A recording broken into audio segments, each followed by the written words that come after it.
بسم اللہ الرحمن الرحیم الحمد للہ رب العالمین والعاقبۃ للمتقین والصلاة والسلام علی شمس الہدایۃ والیقین وعلی آلہ واصحابہ اجمعین اما بعد فقد قال اللہ تبارک وتعالی فی القرآن الکریم اعوذ باللہ من الشیطان الرجیم بسم اللہ الرحمن الرحیم یا ایہا الذین آمنوا انما الخمر والمیسر والانصاب والازلام رجس من عمل الشیطان فاجتنبوه لعلکم تفلحون صدق اللہ العظیم اللہم صلی علی سیدنا محمد وعلی آل سیدنا محمد وبارک وسلم اللہم صلی علی سیدنا محمد وعلی آل سیدنا محمد وبارک وسلم اللہم صلی علی سیدنا محمد وعلی آل سیدنا محمد وبارک وسلم۔ محترم بزرگوں اور بھائیوں، آج کے جمعے کا عنوان ہے نشہ کرنے کے نقصانات، شراب پینے کے نقصانات۔ قرآن عظیم الشان میں اللہ تبارک و تعالیٰ نے فرمایا ہے یا ایھا الذین آمنوا ادخلوا فی السلم کافہ ولا تتبعوا خطوات الشیطان انہ لکم عدو مبین، کہ اے ایمان والو اسلام میں مکمل طور پر داخل ہو جاؤ اور شیطان کے نقش قدم پر نہ چلو، اس لیے کہ شیطان انسان کا کھلا ہوا دشمن ہے۔ آج ہمارے مسلم معاشرے میں، مسلم سوسائٹی میں جہاں بہت ساری کمیاں ہیں، بہت ساری برائیاں ہیں، ان برائیوں میں سے ایک برائی، بہت بڑی برائی مسلم معاشرے میں، مسلم سوسائٹی میں نشے کی لت ہے۔ اب چاہے شراب کی شکل میں نشہ ہو، چاہے افیون ہو، چرس ہو، گانجا ہو، یا اسی طرح ڈرگس ہو، ہیروئن ہو، بیڑی سگریٹ ہو اور تمباکو ہو، چونکہ انسان پیدائشی طور پر پیکڑ پیدا ہوا ہے، اس کو کچھ نہ کچھ پینے کی ضرورت ہے۔ اب یہ انسان کی عقل سلیم کا تقاضا یہ ہے کہ اس کو کیا پینا چاہیے۔ اسلام ہمارا کس چیز کی تعلیم دیتا ہے، کس چیز کی تعلیم نہیں دیتا ہے، کس چیز کے پینے میں فائدے ہیں، کس چیز کے پینے میں نقصانات ہیں، یہ انسان کے دماغ اور اس کے عقل اور اس کے سوچنے پر منحصر ہے کہ وہ سوچے کہ ہم جو چیز پی رہے ہیں اس میں ہمارا کوئی فائدہ ہے یا نقصان ہے، روحانی نقصان ہو یا جسمانی نقصان ہو، دونوں کو مد نظر رکھا جائے تو اس چیز سے بچا جائے۔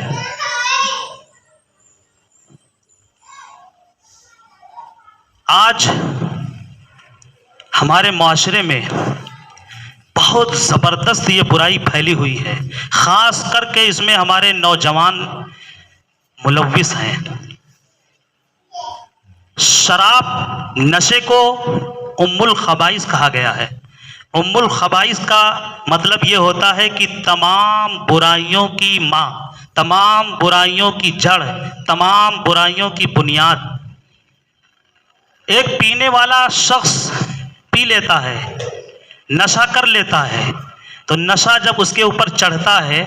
تو اس کا دماغ مالوف ہو جاتا ہے، ختم ہو جاتا ہے، سوچنے کی صلاحیت ختم ہو جاتی ہے، سمجھنے کی لیاقت ختم ہو جاتی ہے، پھر وہ کچھ نہیں سمجھتا، اس کا دماغ، اس کی عقل سوچنا بند کر دیتی ہے، وہ سمجھ نہیں پاتا ہے کہ کیا اچھا ہے کیا برا، کون سی چیز اچھی ہے کون سی چیز بری، یہ ناپاکی ہے کہ پاکی ہے۔ وہ ہر چیز کی تمیز نہیں کر پاتا ہے، اس لیے کہ جس چیز کے ذریعے وہ تمیز کر سکتا تھا وہ چیز ہی مفقود ہو چکی ہے، نشہ کرنے کی وجہ سے، شراب پینے کی وجہ سے۔ اسی لیے اس کو ام الخبائث کہا گیا ہے کہ جب کوئی پینے والا شخص پی لیتا ہے اور اس پر نشہ سوار ہو جاتا ہے، شرابی شخص شراب پینے کے بعد وہ ہر چیز کی سمجھ اور ہر چیز کا شعور وہ کھو بیٹھتا ہے، اس کے لیے کچھ نہیں، سب برابر ہو جاتا ہے۔ یہاں تک کہ بڑے بڑے شرابیوں کو دیکھا گیا کہ شراب پینے کے بعد، نشہ کرنے کے بعد گٹر کے پانی کو پیتے ہیں، ان کے لیے نجاست غلاظت کوئی چیز نہیں ہے، کیونکہ دماغ ہی ان کا کام نہیں کر رہا ہے۔ ذرا غور کریں کہ آج سے 1450 سال پہلے بھی بہت زبردست نشہ کیا جاتا تھا، شراب پیا جاتا تھا، اور اللہ کے رسول صلی اللہ علیہ وسلم کی جب بعثت ہوتی ہے تو جو زمانے جاہلیت کا دور کہا جاتا ہے، اس دور جاہلیت میں بھی شراب بہت ہی زبردست طریقے سے پیا جاتا تھا، لوگ پیتے تھے، اتنی کثرت سے شراب نوشی ہوتی تھی کہ ہر گھنٹے کے بعد وہ لوگ شراب پیتے تھے، اور ان کے لیے شراب اتنا اہم اور اتنا معنی رکھا جاتا تھا کہ وہ کبھی کسی چیز کے لیے قسم کھاتے تھے۔ یہ عرب کے معاشرے کی ہم بتا رہے ہیں زمانے جاہلیت میں، کہ جب وہ کسی چیز کے لیے حلف اٹھاتے تھے، قسم اٹھاتے تھے، تو کہتے تھے شراب کے بوتل کی قسم۔ کسی کے لیے انتقام کے لیے اگر عہد کرتے تھے، کسی سے لڑنے کا، انتقام کا،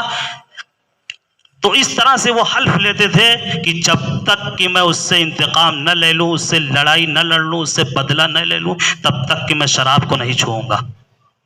اس طرح کی قسمیں کھاتے تھے، کتابوں میں لکھا ہے۔ اللہ کے رسول صلی اللہ علیہ وسلم کی جب بعثت ہوئی، دنیا کے اندر تشریف لائے، تو اللہ کے رسول صلی اللہ علیہ وسلم نے جہاں بہت ساری برائیوں کا خاتمہ کیا، ان برائیوں میں سے شراب نوشی کی برائی کا بھی خاتمہ کیا گیا، اور بہت ہی سختی کے ساتھ،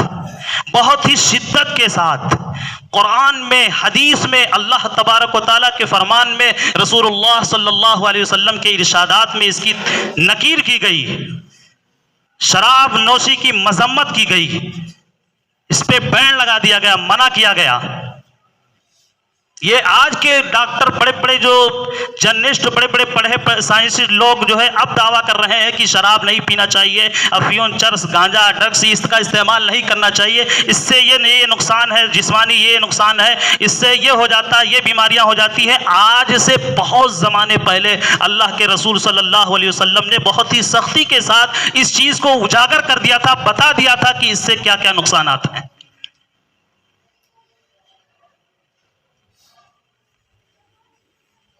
قرآن کریم میں اللہ تبارک و تعالیٰ نے شراب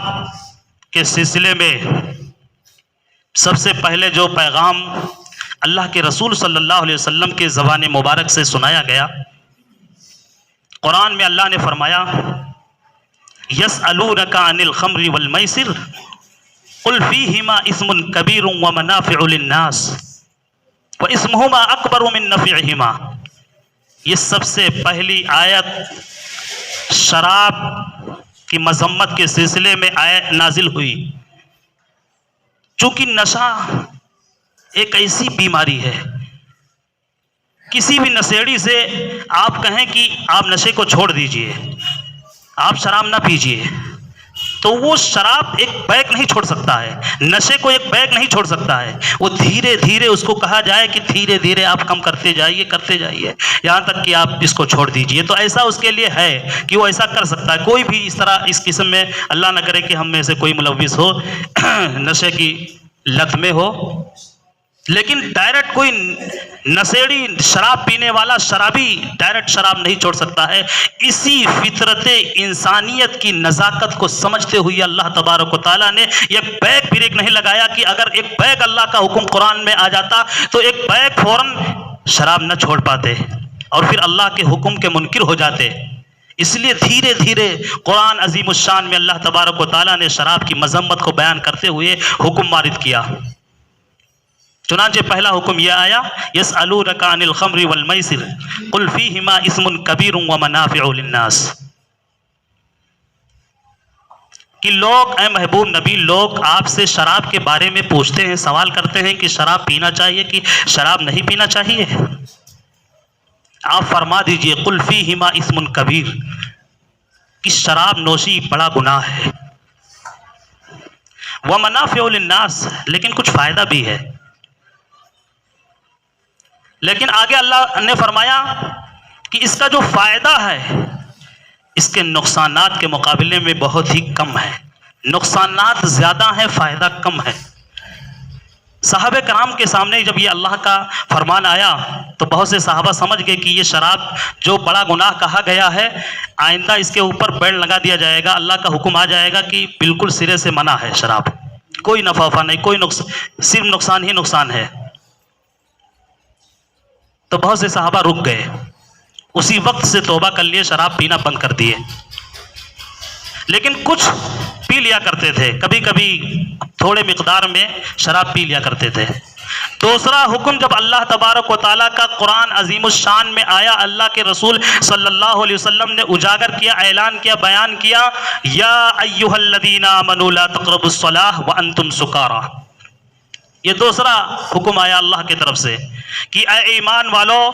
تم نماز کے قریب نہ جاؤ جب تم نشے کی حالت میں ہو۔ اس کا شان نزول یہ ہے، یہ اس وقت اللہ کا حکم آیا کہ جب حضرت عبد الرحمن ابن عوف رضی اللہ تعالی عنہ صحابہ کرام کی دعوت کی ہوئے تھے، بہت سے صحابہ اکٹھے تھے دعوت پہ حضرت عبد الرحمن ابن عوف رضی اللہ تعالی عنہ کے یہاں۔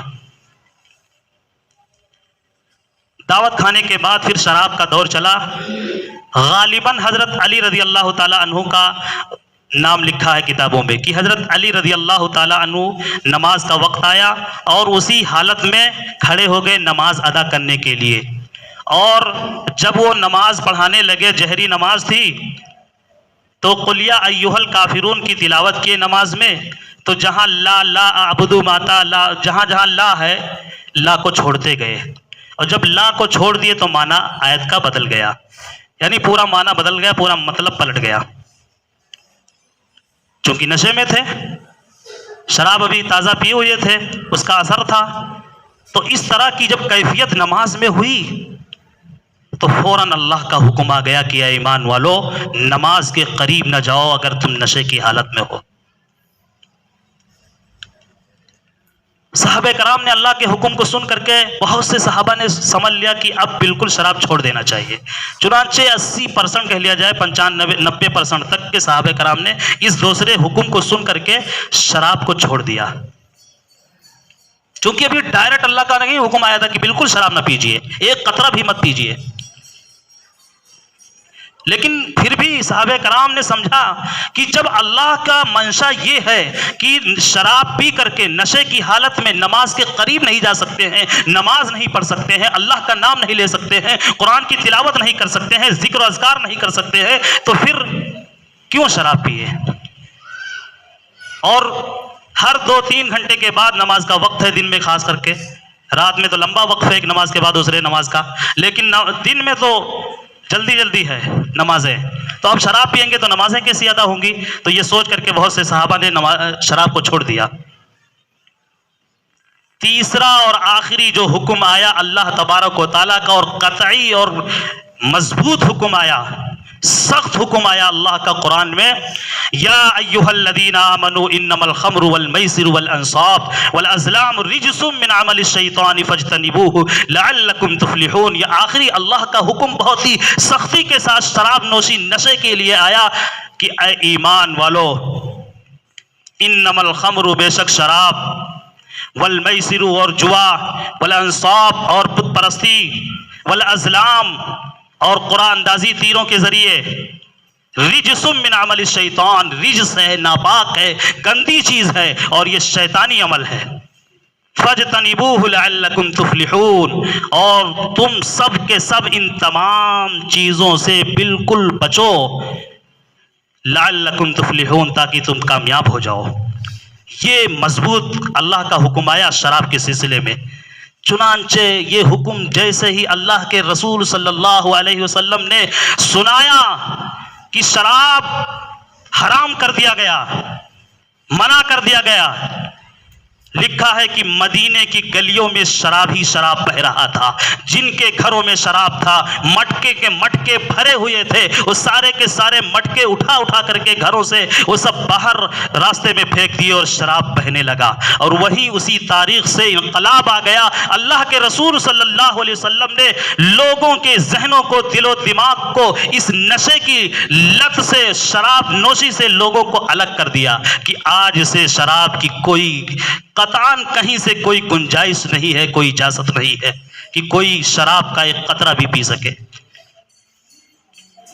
اور اللہ کے رسول صلی اللہ علیہ وسلم نے فرمایا لا يدخل الجنت عاق ولا قمار ولا منان ولا مدمن خمر،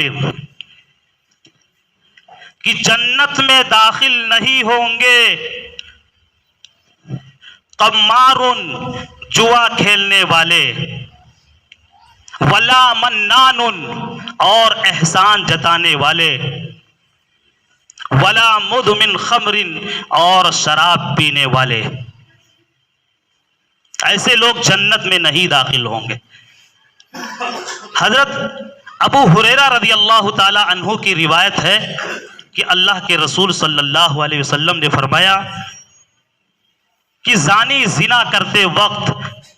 چور چوری کرتے وقت، شرابی شراب پیتے وقت اس کا ایمان اس کے جسموں میں نہیں رہتا ہے، بلکہ اس کا ایمان اس کے وجود سے نکل کر کے سائے بادل کی طرح اوپر لٹکا رہتا ہے۔ جب وہ اس سے باز آ جاتا ہے تو وہ پھر واپس لوٹ آتا ہے اس کا ایمان۔ یعنی اس گناہ کے وقت، جس وقت ان گناہوں کو کیا جا رہا ہوتا ہے، کوئی شخص کر رہا ہوتا ہے، تو اس وقت وہ مومن نہیں ہوتا ہے۔ یہ اللہ کا کرم ہے، اللہ کا احسان ہے کہ اس کے بعد اس کا ایمان واپس آ جاتا ہے، ورنہ اگر یہ حکم لاگو کر دیا جاتا، یہ حکم سنا دیا جاتا کہ اس کا ایمان ہمیشہ کے لیے ختم ہو جاتا ہے، پھر کتنی قباحت ہوتی ہے، کتنے نقصانات اٹھانے پڑتے ہیں۔ تو یہ اللہ کا احسان ہے کہ واپس آ جاتا ہے، صرف اسی حالت میں ایمان نہیں رہتا ہے۔ ایک حدیث میں ہے کہ اگر شرابی شراب پیتے وقت، جب شراب پی رہا ہے اور اس کے اوپر نشہ ہے، نشہ کر چکا ہے، اسی نشے کی حالت میں اگر موت آ جائے تو وہ ایمان کی حالت میں اس کا انتقال نہیں ہوا ہے، بلکہ کفر کی حالت میں اس کا انتقال ہوا، وہ سیدھے جہنم میں جائے گا۔ ایک حدیث میں ہے اللہ کے رسول صلی اللہ علیہ وسلم نے فرمایا کہ شراب پینے والے کی نماز 40 دن تک قبول نہیں ہوتی ہے۔ ایک بار وہ شراب پی لیا، نشہ کر لیا، 40 دن تک اس کی نماز کا بیڑا غرق ہو گیا، اس کی نماز ہی نہیں قبول ہوتی ہے۔ حضرت عبداللہ ابن عمر رضی اللہ تعالی عنہ کی روایت ہے، اللہ کے رسول صلی اللہ علیہ وسلم نے فرمایا ہے اللہ کی لعنت پڑتی ہے 10 قسم کے لوگوں پر، نشے کے سلسلے میں جن کی محنتیں شامل ہیں، جن کا جو کچھ حصہ ہے، اس میں 10 افراد پر اللہ کی لعنت برستی ہے۔ شراب نچوڑنے والے پر، شراب بنانے والے پر، شراب بنوانے والے پر،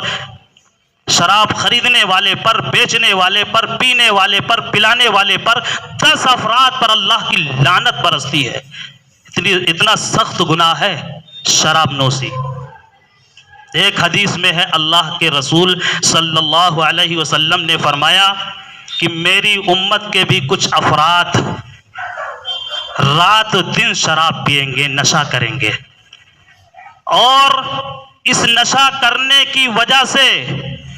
اللہ کے طرف سے ان پر خسف کا عذاب ہوگا، خسف کا عذاب اترے گا ایسے لوگوں پر۔ خسف کہتے ہیں زمین میں دھس جانا، زمین پھٹے اللہ کے حکم سے، اور ایسے شخص نشیڑی لوگ زمین میں دھس جائے، اللہ کی طرف سے ان کو دھسا دیا جائے۔ یہ اللہ کے رسول کا ارشاد ہے کہ ایسے لوگوں پر اللہ کا عذاب اس طرح نازل ہوگا، اترے گا۔ اور اللہ کے رسول نے آگے فرمایا کہ لوگ چرچا کریں گے کہ آج فلاں محلے میں فلاں شخص دھسا دیا گیا زمین میں، فلاں محلے میں فلاں شخص دھس گیا زمین میں، اس طرح کی باتیں ہوں گی، لوگ چرچا کریں گے۔ اس قدر شراب نوشی عام ہوگی، لوگ شراب پئیں گے اور اللہ کے عذاب میں گرفتار ہوں گے۔ کیونکہ نشہ کوئی کرتا ہے، شراب کوئی پیتا ہے تو پھر وہ تمیز نہیں کر سکتا کسی چیز کی، وہ کچھ سمجھ ہی نہیں سکتا ہے، وہ ہر گناہ کر سکتا ہے، اس لیے کہ اس کے اندر سے وہ تمیز کرنے کا مادہ سلب ہو جاتا ہے، نشہ جب اس کے اوپر سوار ہوتا ہے، اسی لیے تو ام الخبائث اس کو کہا گیا ہے۔ علامہ قرطبی رحمۃ اللہ علیہ جو امام المفسرین گزرے ہیں، تفسیر قرطبی ان کی لکھی ہوئی ہے، انہوں نے اس آیت کے ذیل میں بہت سے واقعات لکھے ہیں، بڑے مزاحیہ واقعات بھی لکھے ہیں، چونکہ شرابی مزاحیہ ہوتا ہی ہے، جب وہ شراب پی لیتا ہے تو وہ بالکل مجنوں پاگل دیوانہ ہو جاتا ہے، وہ ہر کچھ جو نہیں کرنا چاہیے سب کچھ کر گزرتا ہے اور کرتا ہے، اس لیے کہ اس کی عقل ہی کام نہیں کر رہی ہے۔ کچھ واقعات لکھے ہیں، ایک واقعہ ایک شرابی کا لکھا ہے، عرب کے ملک کا شرابی کا واقعہ ہے کہ شراب پینے کے بعد وہ اپنے ہی پیشاب سے اپنے جسم کو مل رہا ہے اور یہ دعا بھی پڑھ رہا ہے، اللہم اجعلنی من التوابین وجعلنی من المتطہرین۔ شرابی شراب پیے ہوئے ہے اور نشے کی حالت میں پیشاب پی رہا ہے اور پیشاب اپنے جسم پہ لگا رہا ہے اور یہ دعا بھی پڑھ رہا ہے، اللہم اجعلنی، کہ اے اللہ ہمیں توبہ کرنے والوں میں سے بنا دیجئے اور ہمیں پاک صاف کر دیجئے۔ دماغ کام نہیں کر رہی، تو اس طرح سے وہ دعائیں بھی مانگ رہا ہے۔ ایک شرابی کا مزاحیہ واقعہ علامہ قرطبی رحمۃ اللہ علیہ نے لکھا کہ شراب پینے کے بعد جب اس کا دماغ ختم ہو گیا، بیٹھا ہوا ہے شرابی روڈ پہ، ایک کتا آ کر کے اس کو چاٹ رہا ہے، اس کو کچھ نہیں پتا، نشے کی میں دھت، اس کو کچھ نہیں پتا، کتا اس کو چاٹ رہا ہے اور وہ دعا دے رہا ہے اس کتے کو، اکرمک اللہ کما اکرمتنی، کہ اللہ تمہیں بھی عزت دے جس طرح تم مجھے عزت دے رہے ہو کتے کو۔ ایک شرابی کے مزاحیہ واقعہ کی شراب، جب اس کے شرابی کے انتقال کا وقت قریب ہوا تو لوگ تلقین کے لیے آئے، تلقین کیا جاتا ہے، کلمہ کا ورد کیا جاتا ہے کہ تاکہ مرنے والا بھی شخص کلمہ سن کر کے کلمہ پڑھ لے، لا الہ الا اللہ محمد رسول اللہ۔ تو جب تلقین کیا جانے لگا اس کے پاس آ کر کے، تو وہ کہہ رہا ہے سن کر کے کہ میرے پاس ایک بوتل اور لے آؤ۔ یہ اس طرح کے واقعات ہیں، حقیقتاً اس طرح کے واقعات رونما ہوئے ہیں اور ہوتے ہیں، اس لیے کہ عقل نہیں کام کرتی ہے۔ ایسی شراب نوشی ایسی بیماری ہی ہے۔ اسی طرح جو ہے کتنی قسمیں ہیں شراب نشے کی، صرف شراب ہی نہیں، اب تو شراب کے نام پہ بہت سے الگ الگ ناموں سے جو ہے نشے کی چیزیں آ رہی ہیں، وہ سب اس میں شمار ہیں۔ مسئلے میں لکھا ہے کہ نشے کی جو چیز سیال ہو، مادہ ہو یا بہنے والا مادہ ہو، اس کا ایک قطرہ بھی حرام ہے، جو بہنے والی چیز ہو ایک قطرہ بھی اس کا پینا حرام ہے، اور جو جامد ہو، جو بہنے والی چیز نہ ہو، اس میں کچھ گنجائش ہے، جیسے سگریٹ ہے، اسی طرح تمباکو ہے، اس میں گنجائش، اس کا یہ مطلب نہیں کہ اجازت ہے کہ پیا جائے، بلکہ اس میں بھی قباحت ہے، اس کو بھی منع ہے کہ نہیں پینا چاہیے، لیکن وہ شراب والی حرمت تمباکو میں اور سگریٹ میں، بیڑی میں نہیں ہے۔ اس میں بھی اسراف ہے، اس میں بھی نقصانات ہیں۔ اب تو باقاعدہ اشتہارات آتے ہیں اور ڈاکٹروں کے رپورٹس آتے ہیں کہ اس کی وجہ سے یہ بیماریاں ہوتی ہیں، یہ نقصان ہوتا ہے، پھیپھڑا سڑ جاتا ہے، اور جسمانی اور کتنے نقصانات ہوتے ہیں۔ کیسے شراب سے بچا جائے، کیسے اس نشے سے بچا جائے، کس طرح سے چھوٹ جائے، تو اس سلسلے میں صرف 3 چیزیں جو ہمیں کتابوں میں پڑھنے کو ملی اس کو بتا کر کے باتیں ختم کر دوں گا۔ پہلی چیز یہ ہے کہ چھوڑنے والا شخص پکا ارادہ کرے کہ ہمیں اب اس چیز کو چھوڑ دیں، نشہ بالکل نہیں کرنا ہے، اس کو چھوڑ دینا ہے، بالکل پکا ارادہ کرے، اس پہ مضبوطی کے ساتھ جم جائے، کیسے بھی کیفیت ہو، جسمانی کیفیت ہو، مزاجی کیفیت ہو، کیسے بھی حالات ہو، کیسے بھی ماحول ہو، وہ بالکل اس پر مضبوطی کے ساتھ قائم ہو جائے کہ اب نہیں پینا ہے، اب نہیں نشہ کرنا ہے، بالکل چھوڑ دینا، پکا ارادہ کرے۔ نیت ہی میں خیر ہے اور نیت و اعمال کا دار و مدار نیتوں پر ہے. اللہ کی طرف سے جو فیصلے اترتے ہیں، اللہ کی طرف سے جو نصرتیں آتی ہیں، وہ انسانوں کی نیتوں پر منحصر ہوتی ہے. جیسی نیت ہوتی ہے ویسے اللہ کے فیصلے ہوتے ہیں. تو سب سے پہلے ارادہ، پینے والا شخص، نشہ کرنے والا شخص پکا ارادہ کرے کہ ہمیں اس چیز کو چھوڑ دینا ہے. اور دوسرا لکھا ہے کہ مسواک کرے. مسواک کے بہت سے فائدے ہیں، 70 سے زیادہ فائدے کتابوں میں لکھے ہیں کہ مسواک کے بہت سارے فوائد ہیں. ان میں سے ایک فائدہ یہ ہے کہ نشہ کرنے والے شخص، نشہ کرنے والے لوگ اس کے مسواک کرنے کی وجہ سے نشہ ان کا چھوٹ جاتا ہے. اور تیسری چیز یہ ہے کہ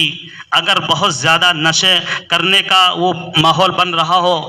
اور بالکل کنٹرول سے باہر ہو تو الائچی اپنے منہ میں رکھ لے اور الائچی کو کثرت سے کھائے اور اسی کو چبائے اور اللہ سے دعا مانگے کہ اللہ تبارک و تعالیٰ کبھی بھی ہمیں اس چیز کی طرف اب جانے کی کبھی بھی ہمیں توفیق نہ ملے اور کبھی بھی ہم اس چیز کو نہ کریں.